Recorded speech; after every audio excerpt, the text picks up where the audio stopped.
Hello everyone, my name is Stephen Iscock and welcome to the new BBS News. I would like to thank the board for selecting me to do this job. I just started halfway through this week, so I try to get together as many things as I could. So just bear with me for this time being, and I'm still working out the kinks and stuff like that. So thank you very much for having me as your host. Okay, first thing I got is on August the 22nd, the mayor and some residents of Burgeo took part in the Mayor's March, which started at the town hall with the mayor giving a speech. They raised money for the Heart and Stroke Foundation. In the end, they raised $207. So let's have a look at the Mayor's March. Ladies and gentlemen, I'd like to thank you all for coming out this evening. As you're aware, we've been trying to get the Mayor's March off for quite some time now, and we couldn't pick a better evening than this evening. And the Mayor's March for the Heart and Stroke Foundation is something that came about quite a few years ago, because I remember taking part several times over the years. And of course, it's a fundraiser for the Heart and Stroke Foundation. And we all know that there's a lot of problems in each community with heart problems, stroke, blockages of that nature. And all the funds that we raise go into research to try and solve those problems and come up with better solutions in dealing with surgeries. And of course, giving people a prolonged life. Some of it, of course, is caused by our bad habits, which we all have. And some more is genetic, as passed down through generations. But whichever the case may be, the research is here today to try and find a cure for heart and stroke disease. And hopefully someday they can come up with something that you can take like a pill or a liquid form instead of having surgeries to clear up blocked arteries and things of that nature. But I thought it was very important that we carry on with this walk, as we did last year and a few years, and raise all the funds we can for this very important disease. I want to mention something to you. It was a coincidence, And half an hour before I came down here, I got out of the shower, the phone rung. It was a friend of mine in Cornerbrook Hospital. Her son, 23-year-old, is having a pacemaker put in tomorrow. You know, that's how quick things can happen. He was fine right up to a few weeks ago. Now tomorrow he's got to have a pacemaker. So all of this funds that we raise throughout the province, all of this research, that's what come up with things like pacemakers through research, and helps to prolong people's lives until they probably can get a heart transplant or whatever in the future. So what we'll do this evening is have our little walk. We'll go with the sun, go out towards the parish hall and take this loop around and come back here again. And once again, on behalf of council and the town, I want to thank you all for coming out. Thank you very much.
On September the 3rd, the Town Council had the close of nominations at 4 p.m.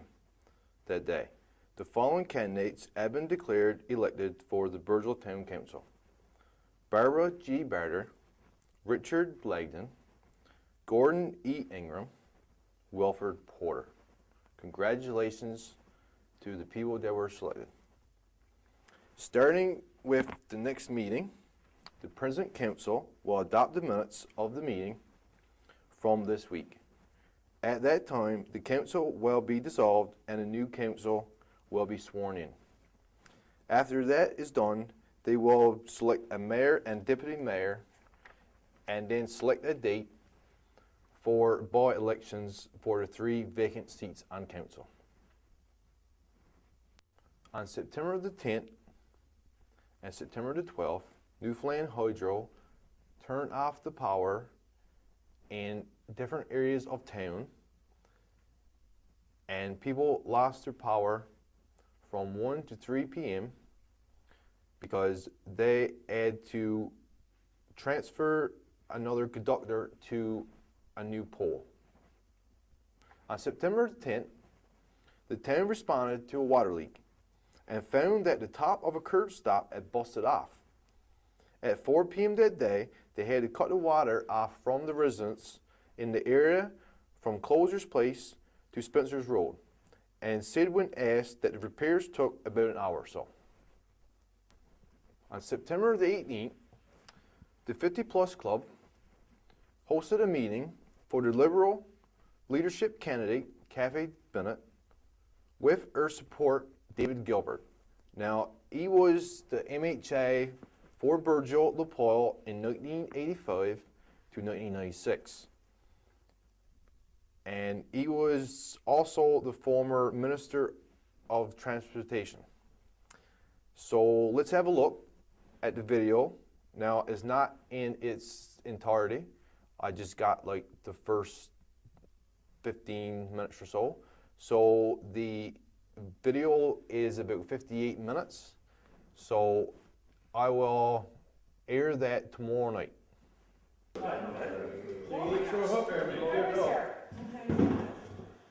are you guys? Nice to meet you, Kathy. It was a rhubarb pie at the restaurant, Penny Lace. Nice to see you again, sir.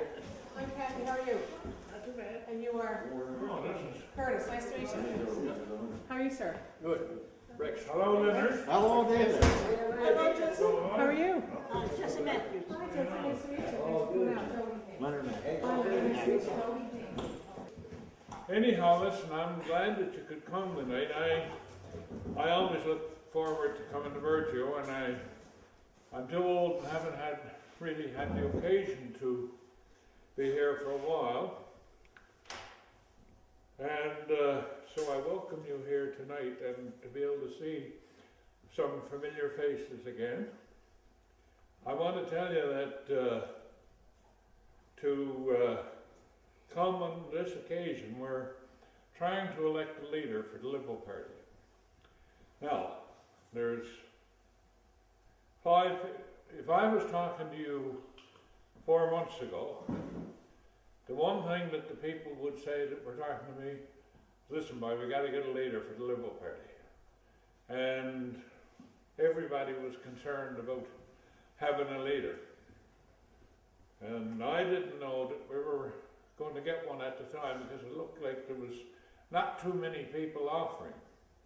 Anyhow, in March I heard about this woman who spoke to the St. John's Board of Trade. And she announced that she was supporting all-day kindergarten. So being the type of a person that I am, I said, listen, if she's making statements like that, she got to be interested in politics somewhere. So anyhow, I found out that she was, and I let her know that, listen, if you run and you're running for the Liberals, I'll support you. Now, I've looked at all of them. They're the 5 candidates today, and they're wonderful people. They're Liberals. I wish if it was a normal election, I could be able to kick the shit out of the opponents, but this you can't do. So you got to say, you know, they're all great, but there's only one of them that can form the government next time round. And you got to have that royal jelly if you're going to be able to get the 30% of the people. The 20% of the Liberals are going to vote Liberals no matter who you got there. And the 20% that are Tories are going to vote Tories no matter who you got there. One time it used to be about 10% NDP. But unfortunately the NDP have now crept up, and there's 25% of them that are possibly going to vote NDP in the next election. That's what frightens me. So you got to get that 25% that are the swing votes, the ones that are going to vote Liberal and elect the Liberal government next time. Because believe me, it's time for a change. And I think that this lady leading the Liberal Party is going to give us the change that we want. So I'm going to ask Kathy Bennett to say a few words to you now and tell you why she wants to be the leader, and let you know that she's the lady that can do it. So thank you very much, and Kathy. Well, I just want to say a huge thank you to everybody for coming out tonight. I know that on a lovely fall evening, as it is outside tonight in Virgio, that you have lots of things that you can do and lots of things to keep you busy, so I appreciate you taking the time out. I think one of the reasons that you've come out tonight is because you know that things do need to change. And the current government is definitely out of energy, definitely out of steam, and I would argue is doing significant damage to our province. And for that reason, we need to change the government very quickly. Dave spoke about a speech that I gave about kindergarten back in February, March. And he mentioned that, you know, any business person who would stand up and talk about a social program like education probably was thinking about politics. And what I'd like to say to that is, for me, this decision has more to do with people than politics. I'm a huge believer, and have been all my life, that if you have talents that can help the community, like many people in this room have, then you have to step up, step out, and get involved. And for me, that's what politics is about. Just to give you a little bit of background, I was born in Corner Brook, lived there. My dad was a pharmacist. We moved to Stephenville and spent a number of years in Steveville. And then we moved way over on the East Coast and lived in a community called Fermuse, where my grandfather was the controller on the fish plant. So we didn't actually move to St. John's until I was almost an adult. I was a teenager. So I like to say that my roots are firmly planted in rural Newfoundland and Labrador, because that's the place that I spent my childhood. For me, some of the things that scare me about what's happening with our province right now is I believe this government has decided to divide the province into two. I still think it's on purpose, not sure, but they've decided not to invest the time, the attention, and the money into rural Newfoundland that needs to be invested here. And I think there's a lot of issues that need to be addressed. We have to look at ways of allowing hope to come back to rural Newfoundland in a way that we can all be proud of, recognizing the realities of what's going on in the world. So for me, there's three things that are important. Number one is population, and making sure that we can attract young families to live and stay in Newfoundland and Labrador, so they'll be here to take care of all of us when we get older. Number two, education, because I think education for our young people is the best way for them to go into the world and be able to earn more money so that they can take care of their families and then also take care of their communities. And thirdly, it's innovation. Now some people, when they hear that word, think of a white lab coat and all kinds of research and things. What I mean about innovation is what we did yesterday may have been really good, but how can we make it a little bit better for today and make it even better for tomorrow so we can compete with the world? That's what innovation means to me. So when I had to tell you, coming down the highway, we drove down this morning, it was interesting. We were joking in the car about where the Tory pavement stopped and the Liberal pavement started. I believe the Burgeo Highway, we had somebody in the room who had a lot to do with the paving of that highway, and it's been a long time since that highway's seen any extra work since Dave left. Would that be a fair statement? Yeah. Yes. And it was scary coming down that highway. I can certainly appreciate, as if I was by myself, as a mom, driving my kids up to Stephenville for any reason, or I was a senior on my way back from a doctor's appointment, I'd certainly understand why it's a place that you don't feel safe. We certainly felt that when we were coming down today, and that's something that needs to be addressed. The other thing I think is really important, as I've been out campaigning since July, one of the things that I've discovered is the face of rural Newfoundland. We have a tremendous amount of people who are passionate about the place that they grew up in, and they retired there, and they want to stay there, and they deserve to stay there. We've had 500 years of sacrifice in our province, and we are having good times now. That's when we need to take care of those that got us here, and those are the seniors in our community who went through all the sacrifices and gave up the things that had to be given up when times were really tough. Now we need to be there and take care of them as they deserve to be taken care of, as they've earned to be taken care of. And I spoke about education already. For me, I'm a big, as you know, Dave said earlier, I'm a big believer in full-day kindergarten. But not just full-day kindergarten, really quality education for our kids so that when they go to post-secondary, they can get the best value out of that experience so they can get a good job right here in our province. And we need to figure out a way to continue to grow jobs here. Most of you would know that there's not many people working in the oil business in Newfoundland living in Burgeo. They might be in the oil business in Alberta, but they're not necessarily in the oil business in Newfoundland. 32% of our GDP, our economy, is driven by oil, but only 3% of the jobs are driven by oil. That's why we need to focus on all kinds of different areas, including the fishery, to make sure that we're able to have jobs in rural Newfoundland where people want to stay.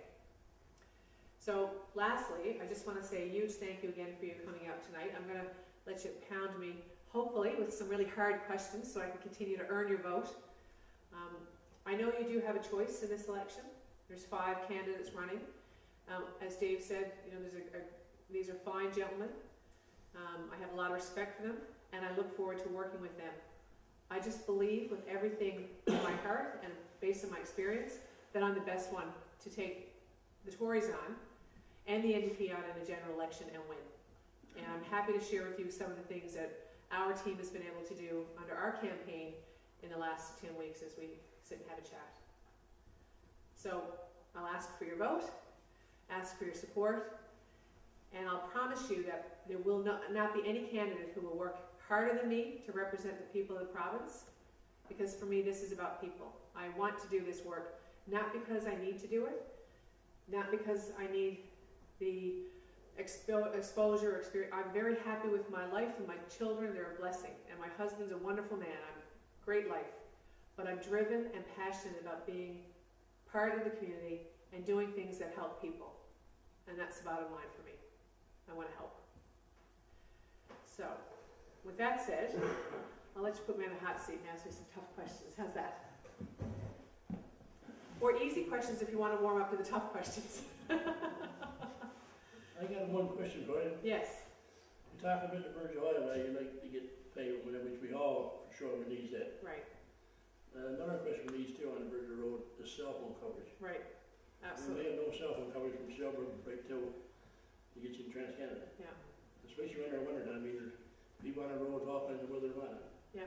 It's interesting you ask that question because as we've been campaigning since July, that's one of the things that I've obviously spent a lot of time off the Avalon Peninsula with traveling all over the province and through Labrador. And one thing that I've thought of is when it comes to cell phone coverage, there is new technology now that allows cell phones to work in a very different way. They're using it in Europe. And it was something that I got some experience with when I sat on the board for Belliant for 3 years and resigned when I put my name on the ballot because I didn't want to have any conflicts. But I have learned about some technology that we can use, I think, throughout our province that may be beneficial if we hold those service providers accountable for it. And if we ask them to make those investments here in our province. And I think that's absolutely imperative. You can't have an economy that's competing globally when you don't have a global infrastructure. And infrastructure in years gone past was about roads and hospitals and schools, but infrastructure now also includes connectivity through the internet. And cell phone coverage and connectivity, wireless connectivity is really important, especially for small businesses. You have to be able to have your workforce mobile and be able to be connected. Kathy, have you looked at the cost factors in this, or is it so new that it's the cutting edge? It's cutting edge. Huh? It's cutting edge. Yeah. So we had to figure out ways of helping those companies, encouraging them to technologies here, which I think is very doable.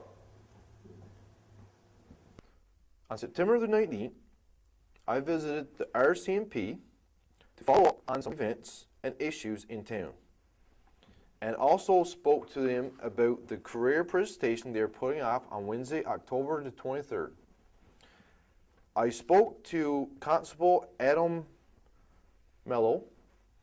He did not want to be on camera or have his picture taken, so we did an audio interview. So, have a listen. Hello, my name is Stephen Hiscott. I'm down at the RCMP, and I'm here with Constable Adam Mello. And I just decided to come down and ask him a few questions about some things related in town and stuff like that. So, Adam, how have you found your stay in Burgeo? I like it. It's a quiet community, but it's got a lot of good people in it, and it's a good community to work in. It's very pro-police, and we get along with everybody. So. Yeah. Okay. So now, going to get into some topics now. There was a accident on the Burgeo Road on July the 15th. So can you give us any details on that? Yes, on July 15th at 10:40 p.m., we got a call that there was an accident up near Rocky Ridge on Route 480. Members attended and they were able to remove a male from the vehicle. He was taken to hospital. I believe he's now in St. John's in stable condition. Alcohol is not believed to be a factor, but we're still investigating it. Okay, perfect.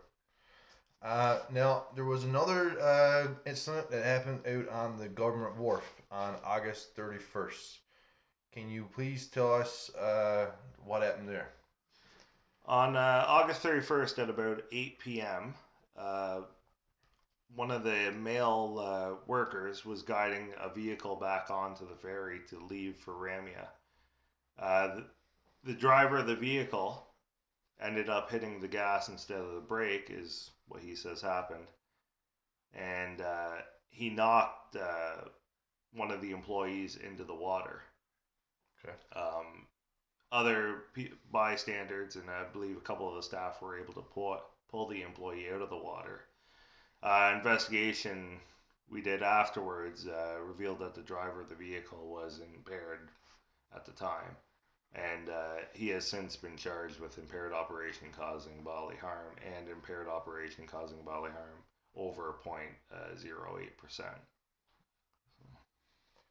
Right on. Okay. So now the hunting season is back on the go, and I myself drove across on Tuesday, and same old story. Slow drivers, people looking for moose.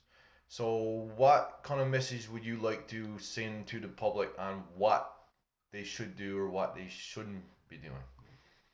Every year we try to send out a notice around this time of year just to remind hunters to be aware of other vehicles.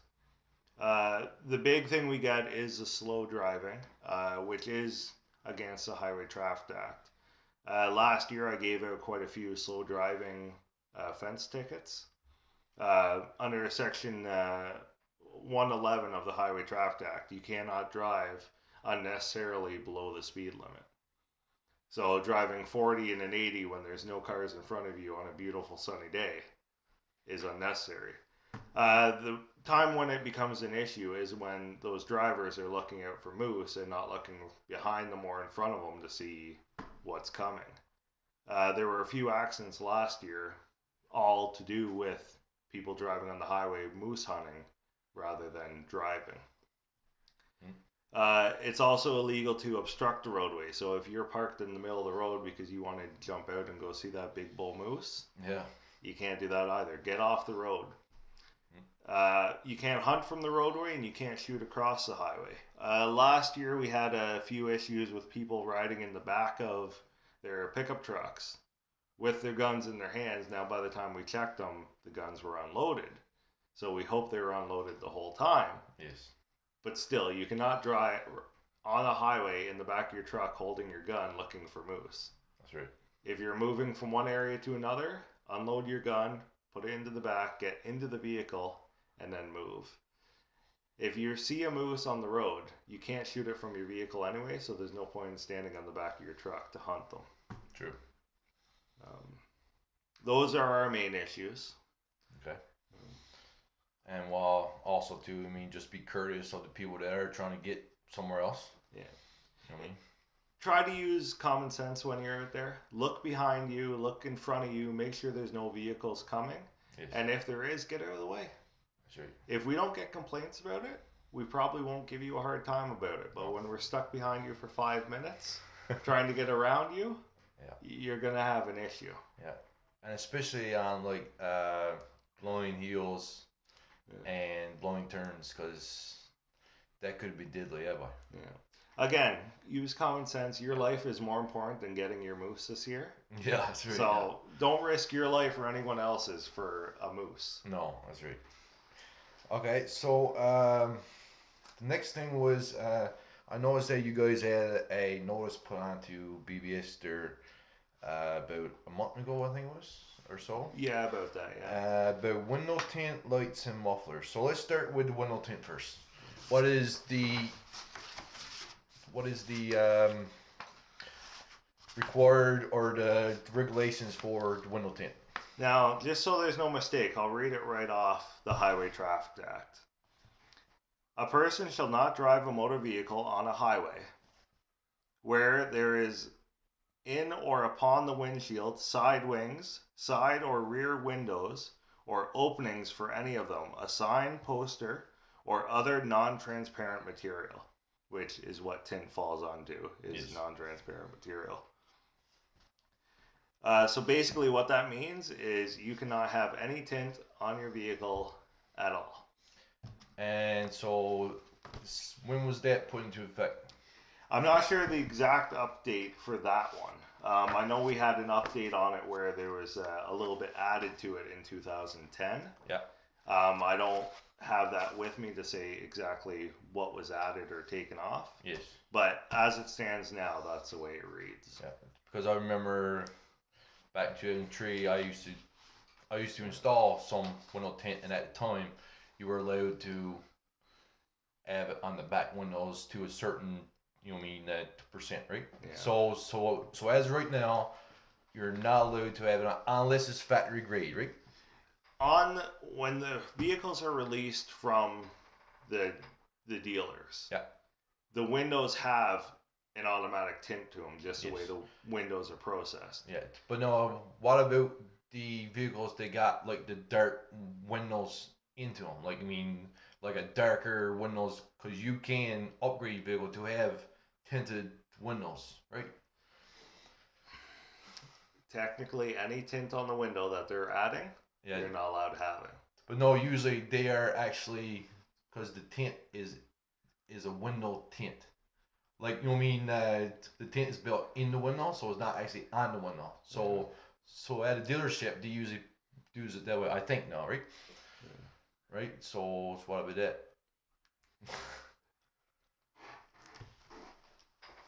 Generally, I'm gonna say that you cannot have any tint on your window Okay. because the windows itself have the certain amount of tint, and the dealers should not be adding anything to it. Now, if you buy a vehicle in Ontario, they have different rules and regulations for tint. Yes. But you have to be aware of that if you're bringing it back to Newfoundland, that their window tint is not the same as our window tint regulations. Okay. So. Okay. Next thing was lights. Now, can you explain exactly what you were meaning by the lights? And because all it said was just lights on the missus. Yeah, the high intensity lights. Basically, what it is the way it reads is you cannot have headlamps emitting anything but white light. So your headlights have to be white. If they're the blue lights that you see driving around, you can't have those under the license and equipment regulations. Okay.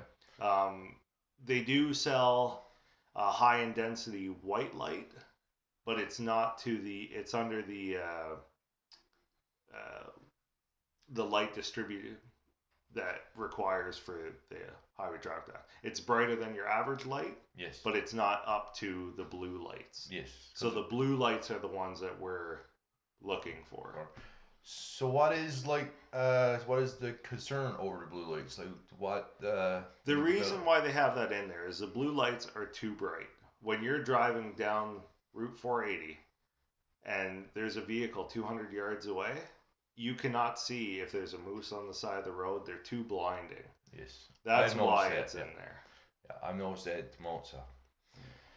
Okay, and what about any other lights on the vehicle, like lights like underneath or on the side of your car or front of your vehicle? If the vehicle's on the highway, which is any road in town as well, highway counts as any roadway basically, you cannot have any other lights other than the red lights on the back and the white lights on the front. The colored lights around the bottom, if you're parked in your driveway and you want to have those on, feel free.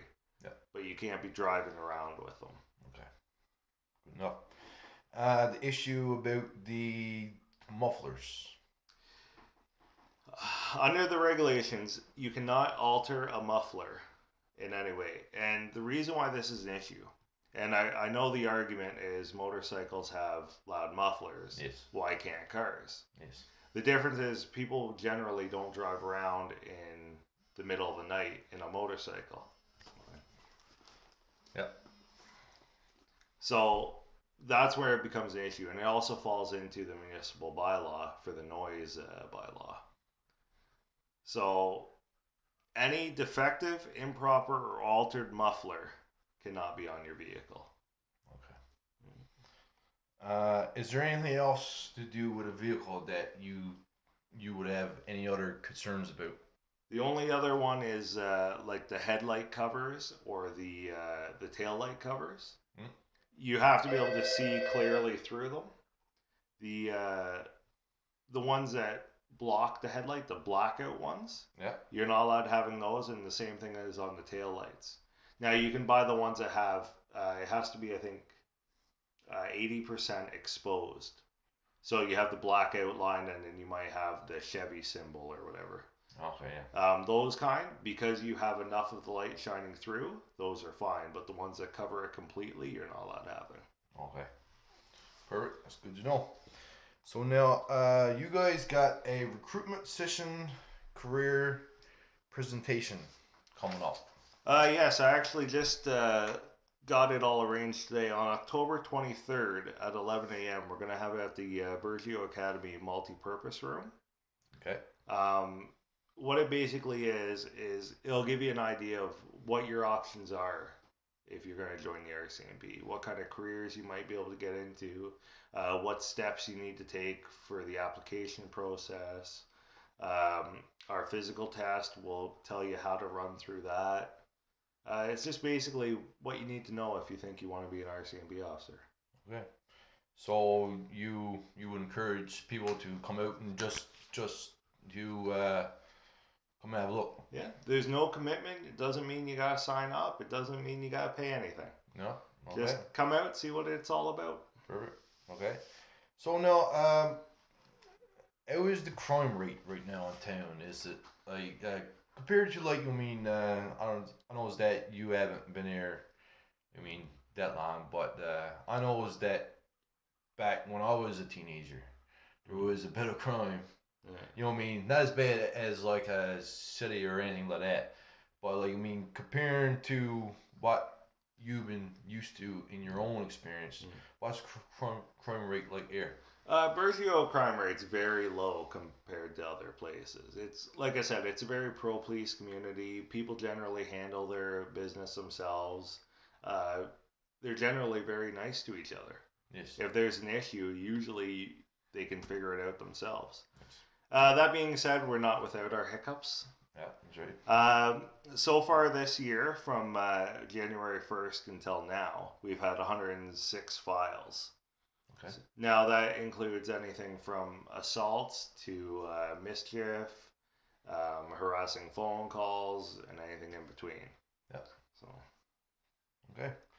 So now, leaving off this now, is there any other issues that you would like to address to the community? The only other outstanding one, down at the school, they've had some complaints about parents not letting the bus out at the lunchtime hour.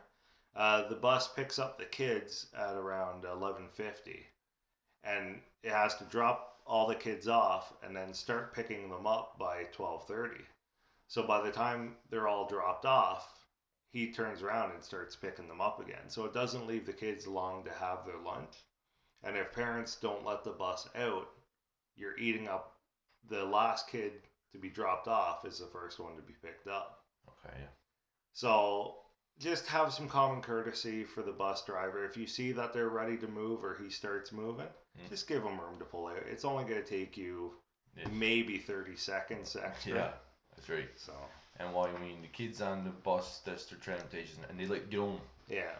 Right? So they need time to eat and have a quick break before they have to hop on the bus and come back. So yeah. Just common courtesy, that's all we ask. Yes. So is there anything else you'd like to add? No, I think that's it. All right. Well, thank you very much for having me, and hopefully I'll see you again in the future. I'll be here. Thank you very much.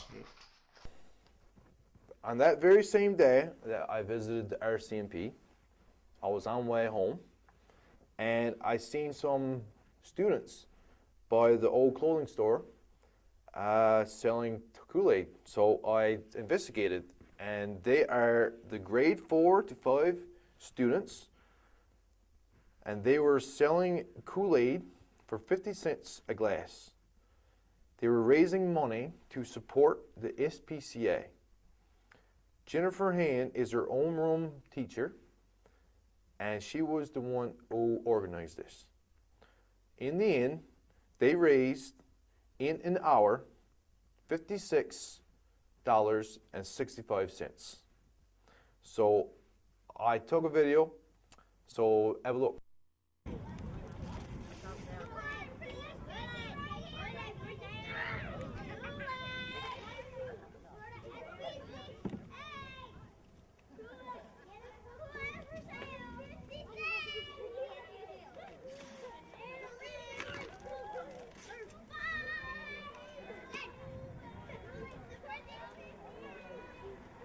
Okay, so I'm here with grade 4s and 5s, and they're selling Kool-Aid for support the SPCA.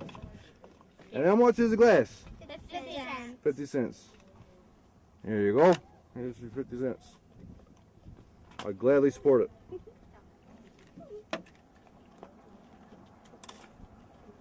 There you go. Thank you very much.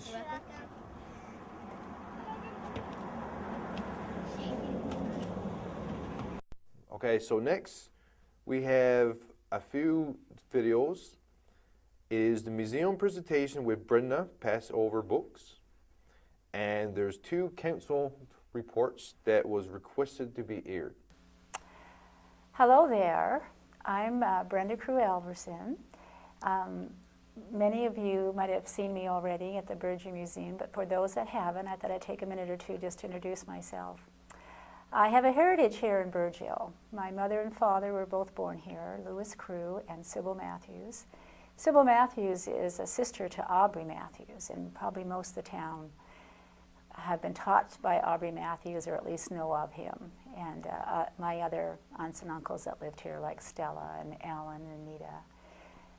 Just a blessing to have been in this town. Ever since I was a little child, my family would bring me back and we would visit in the summertime. So I definitely feel a part of this town, a part of the heritage.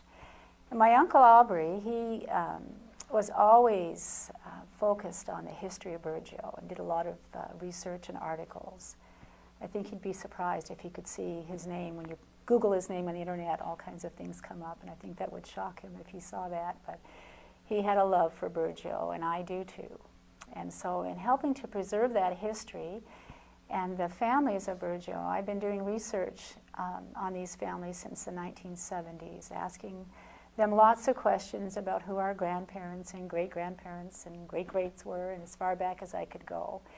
And so I began to put this on paper, and then when the computers came out, I started putting it into a program.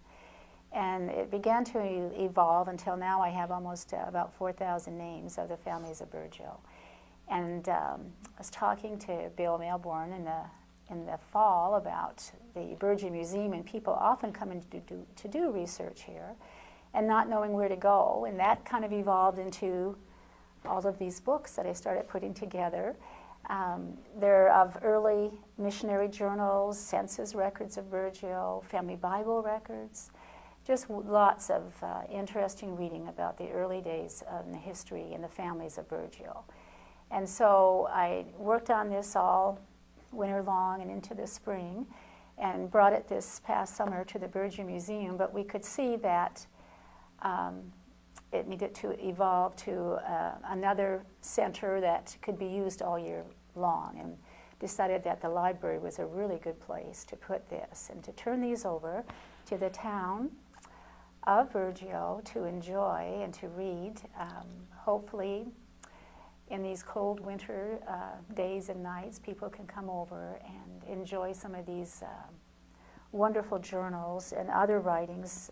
Joseph Small is here in an edited version that's much more definitive than just his journal is. A lot of explanation given and wonderful reading. And also my research will be on the computer at both the Family History Center in the museum as well as in the library.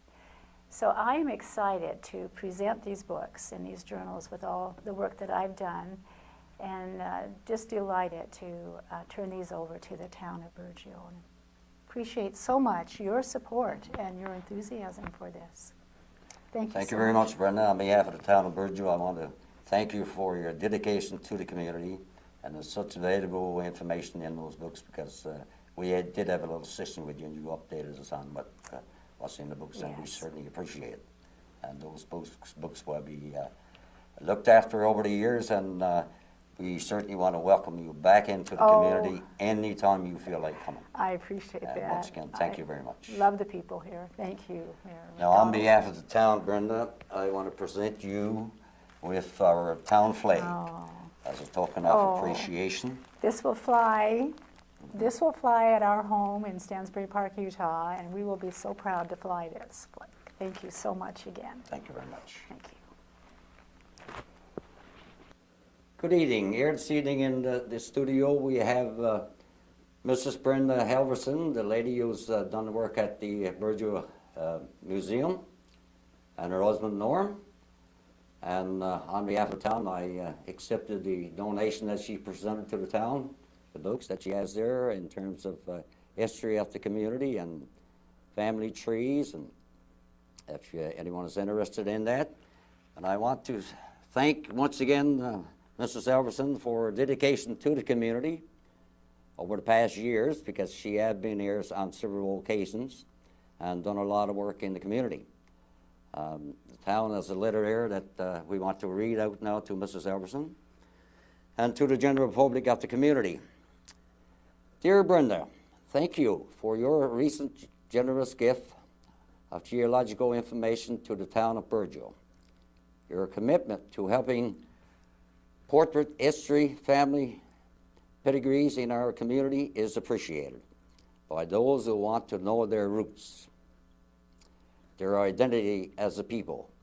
Thanks to you, Burgeo has a system set up with over 4,000 names, allowing residents to investigate their family history. Through your work, the residents of Burgeo area will have the tools to explore where they came from and to whom they are connected.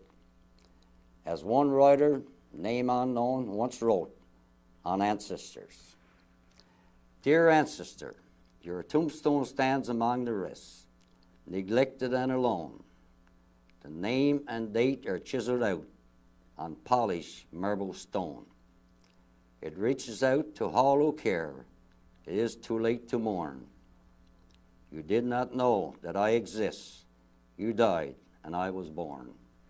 Cells of you, in flesh, in blood, in bone. Our blood contracts and beats a pulse, entirely not our own.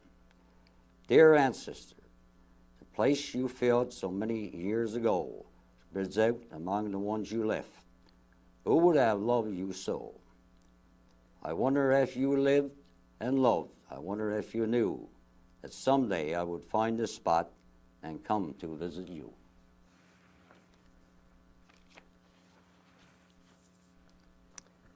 As a people, we seem to have a desire to carve out a place in the world for our family. And in doing so, we preserve the past, create memories. You have played a significant role in planting those seeds of memory for our community. You are to be commended for your professionalism and the dedication you have shown in the valuable work you are doing. The town of Burgeo graciously accepts your gift of binders with the intent of having them displayed in a secure environment where they can be accessed and used by the people of the community and surrounding area. Again, on behalf of the town, we thank you very much. And that letter is signed on behalf of the town by Mayor Jerome McDonald. Thank you once again, Mrs. Albertson. Good evening. Your town council report for July the 24th. On Wednesday, July the 24th, the town had its regular meeting. And on Saturday morning, or through Friday night, the water treatment plant went down. When I got up that morning at 5 o'clock Saturday morning, the water was gone, and I guess that's when she went down throughout the night and drained the system. The two compressors was down. One of the pumps was big problems with one of the pumps, and the employee went into the water treatment plant around 6 o'clock. And the system was shut down. The computer did shut down the system, but they didn't send off any alarms to the workers, notifying them there was a problem. So that computer has been sent off to St. John's to get up-to-date software installed in it, so it can notify the workers once there's a problem in the plant. And the compressors since that time has been repaired, or one of them has been repaired, and as of Wednesday of this week, we did get the system back on stream, and you should be starting to pick up clean water through your taps as we speak right now. It would take a couple of days to get clean water through, but it should be going through very clean as we speak right now. So it's going to cost us around $8,000 to get those compressors repaired, another $4,000 to replace the electrical parts of that water pump with, and we not sure what other expense will be occurred there yet. But with that being said, the treatment plant is working now, and hopefully we won't have any more problems, but we cannot predict the future. And I guess as the system gets older each year and there's more demand on the system when the weather gets cold, it certainly can create any kind of a problem. But the water is back on, and hopefully it'll stay that way. At our July 24th meeting, application for funding to replace the water pipeline from the treatment plant to the chlorine plant was approved. That's $145,000 approved by the province of Newfoundland and Labrador to put new pipes in the ground in that area. We're also looking at trying to get funding to replace the pipes, the water pipes coming right out to the stadium. Now that's going to take some time to do that, and maybe it'll be 3 or 4 years before that's done, but we feel that the pipeline in that area should be replaced. Right now, the pipes in that area is way down beneath the surface of the ground, some 20, 30, 40 feet deep. And if we ever get a leak there, that would be very difficult to reach the pipe and repair the leak. So with new pipe, you can install it a little closer to the surface and be easier to access if a problem arises. And the town's share of that $145,000 is $14,000. And this has gone back to the government and got to go to tender, so hopefully they'll get started this fall, but you know how slow things progress when you're talking about the government, so it could be the spring, but there is $145,000 approved to replace that pipe because we did have problems in that area last winter and lost water for a full day. So we'll wait and see what happens there. And the application we also sent in for funding to build a chlorine water building there after it leaves the tank. We got to get the water chlorinated, and up to this point in time we haven't received any word on that. Now that's the only way the water is going to be drinkable, is if the chlorine is put in after the water leaves the tank. And hopefully we can get that approved and get that done. Talking about water, there was a water line replaced in the Misters area up by the residence of Mr. Alistair Barter. The town did replace a new line in that area, a 2-inch line. That was in need of repairs, and that's been done. And new coal middles is supposed to arrive again in late August, early September to dismantle that incinerator. They would have had it done, but the piece of equipment they need to do it is in Labrador. And they're telling us that by the end of August or early September, they will be in to dismantle that incinerator and level off the site and prepare for open burn in that area. The 50 Plus Club have several more parking lots added to its building, and it's, I think it's quite sufficient there now for the size of the building. Parking is supposed to have been 11 parking lots, and I think they have achieved that. Two students for a total of 160 hours was employed with the town this summer, doing a bit of work around the community. Highland Kicks, Mr. Bill Dunford was in town with the surveyors, and he's still working on that land, and it's my understanding that he's got the land surveyed, and he's continuing on with the work that he's got to do. So it's going to take time. I mean, this stuff don't happen overnight as well, but he's willing to put everything he's got in that, and we certainly wish him luck with it, and hopefully he can be successful in achieving what he's got to achieve to make this project become a reality. Municipal election day is September 24th. Nomination week is set for August 27th to September the 2nd. So I want to encourage people to come out and follow nomination papers and try to seek a seat on your council and have your say in how things go in your community and do what you can for your community. And of course, you know, without a council, things don't function as well. So we definitely got to have a council. And as I mentioned in one of my earlier reports, myself, I don't intend to seek election this time around. I've got 20 years on council, 20 years of volunteer time dedicated to the community. And I think that's quite sufficient for the time being. So I want a few years now to do things that I want to do for myself. And I think the time has come for me to do it. But anyway, I want to encourage some of the younger ones out there as well to get involved and come forward and put your name in, because your town has got to have a council. So on August the 27th to September the 2nd, come and present your nominations at the town hall. Thank you very much. We look forward to a large turnout. Mrs. Brenda Helverson has been at the library all summer there, and she's done some fantastic work for the community. You know, in terms of seeking your family tree, she's got everything set up on computer, and of course a lot of history of the community in the book form. And I want to thank Mrs. Helverson for coming to Virgil and doing this type of work. And she's recently, I think a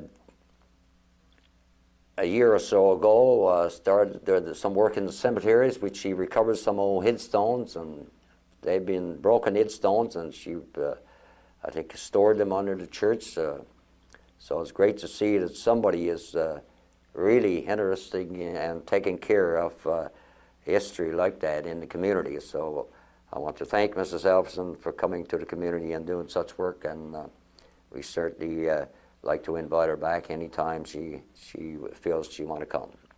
Thank you very much for your wonderful work in the community, Brenda.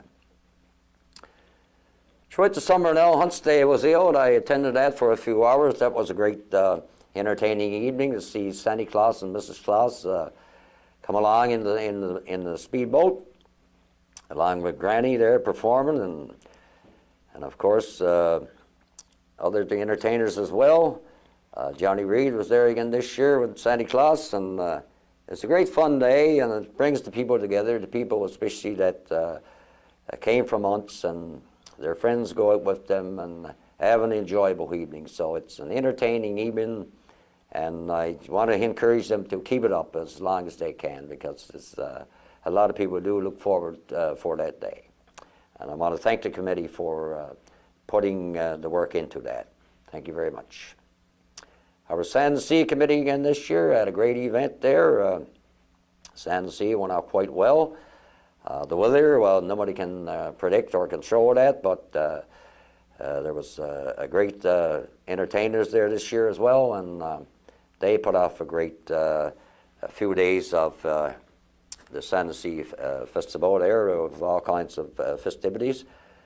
And the community got involved with their potlucks and things of that nature. So it went quite well again this year. I want to thank the San Jose Committee for their hard work and dedication to the community.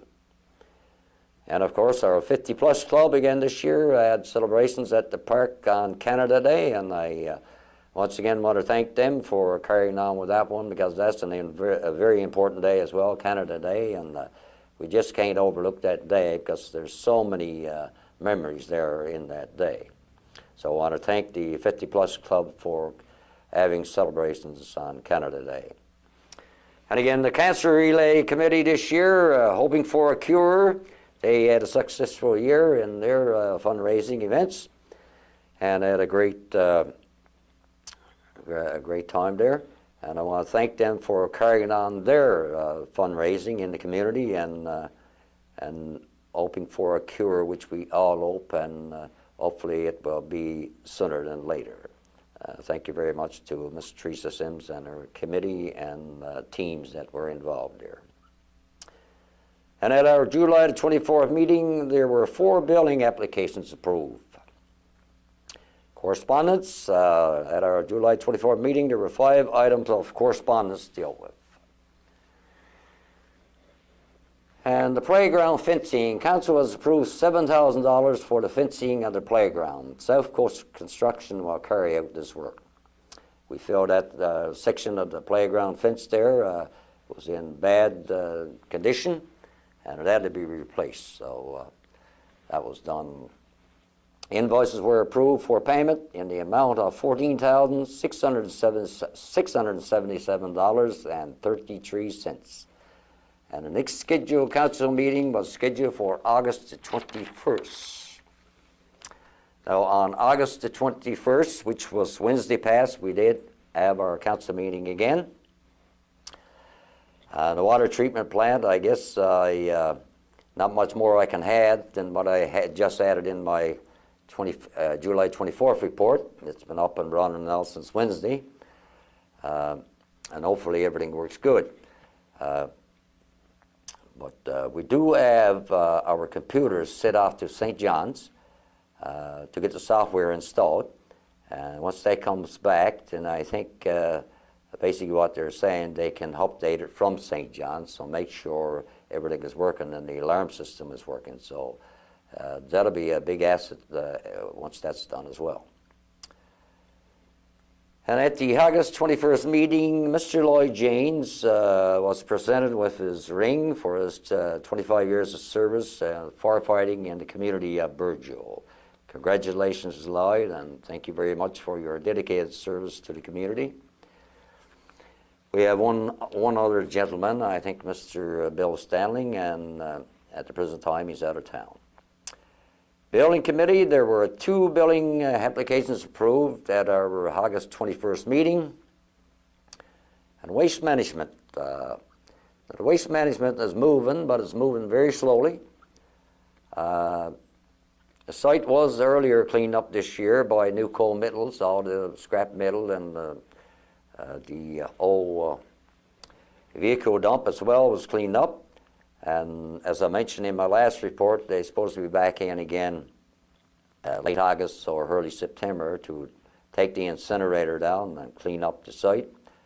But in terms of waste management, it's moving slow, but there's a shed being built now to put on site up there. That's got to be done. And a sign is being made to be erected in that area. And of course, there's things being done for Grey River as well, because it's a pilot project there with the Grey Rivers now to ship to Burgeo.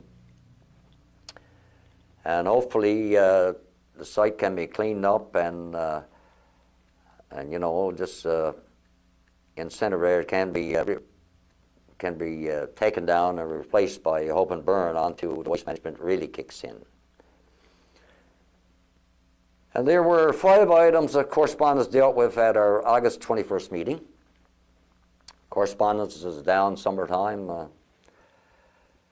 And Coastal Go. Coastal Go was the company that's in Hope Brook. It used to be Castellian Resources. They emerged with another company, I believe, and changed the name to Coastal Go. They're coming in to meet with council on August the 28th to update us on what's happening at the Oak Brook Gold Mine. I think there's a lot of negative comments out there, but I think according to those gentlemen, the comments should be positive instead of negative, but certainly we'll get an update from them on August the 28th what's happening at Oak Brook Gold. Now, the Burgeo Fire Department, their 50th anniversary is this year, and they will hold their celebrations on September the 28th. That'll be at the Fire Hall, I believe. And, you know, it's a long time, 50 years firefighting in the community.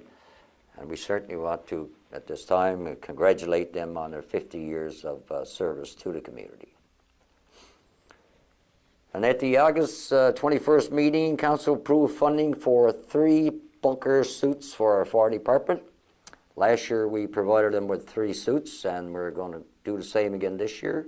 3 more suits added to our fire department, so it's a great cause, and certainly suits were badly needed. The suits they have is getting in bad shape, and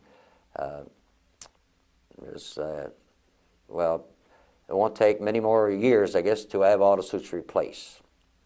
They're replacing some themselves as well through the fundraising they've done, and that's certainly appreciated as well. And the Mayor's March for the Heart and Stroke disease took place on Thursday, and I want to thank all of our people who donated on our sponsor sheets over the summer, and I also would like to thank the people who came out and took part in the walk. You know, it's a very important thing, fundraiser for the Heart and Stroke Foundation. And as I've said many times before, that we don't know when we're going to need help of those people. And a lot of those dollars go into research and so come up with cures and preventive measures for heart and stroke disease. So I want to thank everybody who took part in that. Thank you very much. And this morning, as I mentioned in my earlier report, Mrs. Brenda Halverson was in the community summer at the museum. She dedicated the books and the information she has through her computer system to the community of Burgeo. And once again, I want to thank Mrs. Halverson for the dedication to the community. It was greatly appreciated. And I hope that we see you again next year. And have a safe trip back home to Utah, Mrs. Halverson, and your husband, Norm. Thank you very much.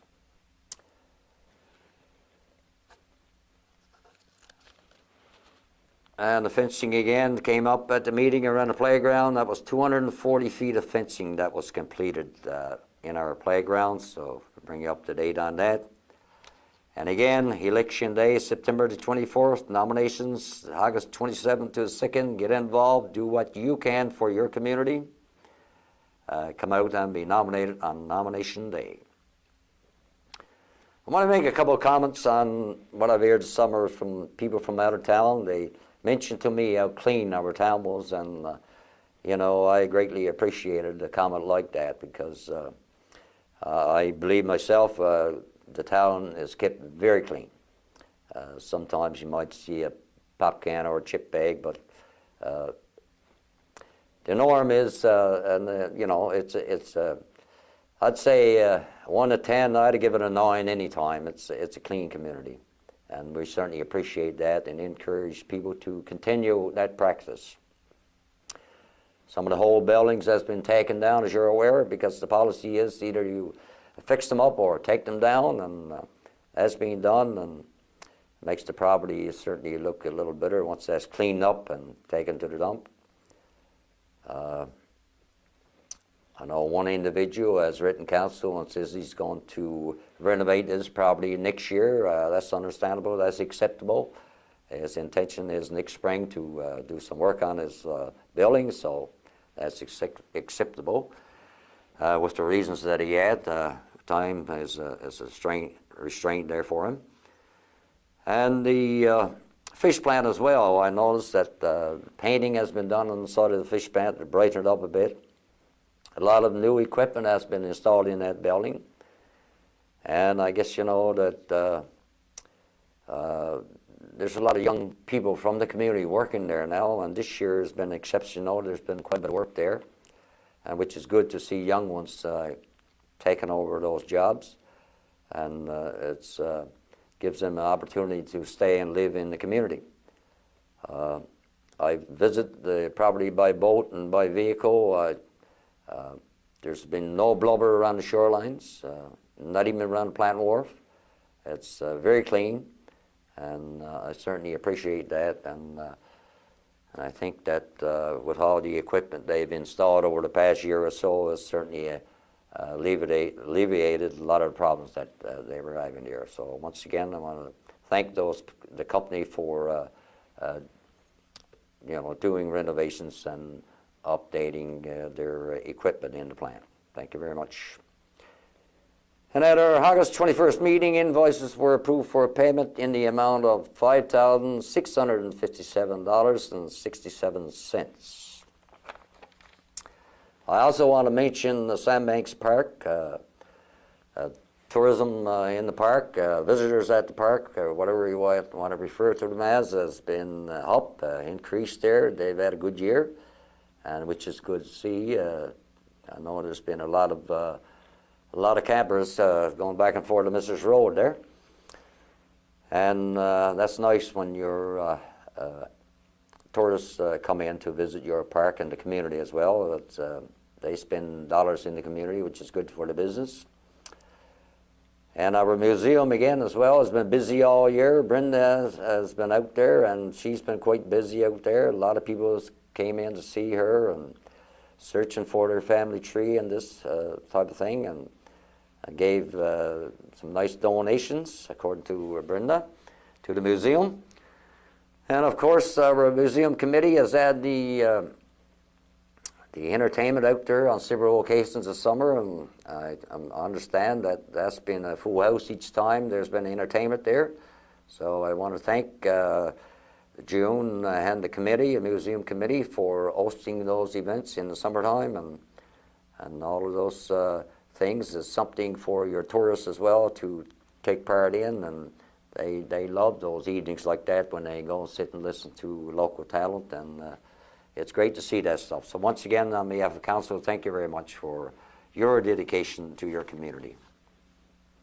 Our next scheduled council meeting is September the 18th. Now, that'll be the last meeting for this council.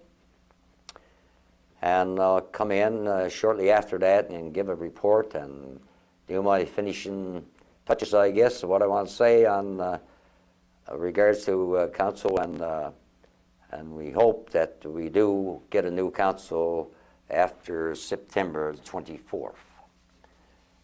That's it for this report. Thank you very much. Good night, and may God bless. Okay, so that's it for tonight, and I will be doing my hardest to try to get as much as I can. Anyone out there has any information on anything, any events, anything coming up, if they need to know about something, if they would like to be interviewed,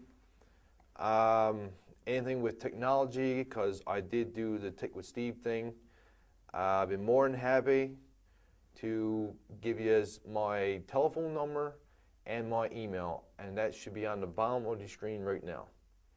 So feel free to ask me anything, and I will try to answer it and get the answers to the best of my ability. So thank you again for having me as your host. I'm Stephen Iscock. Good night.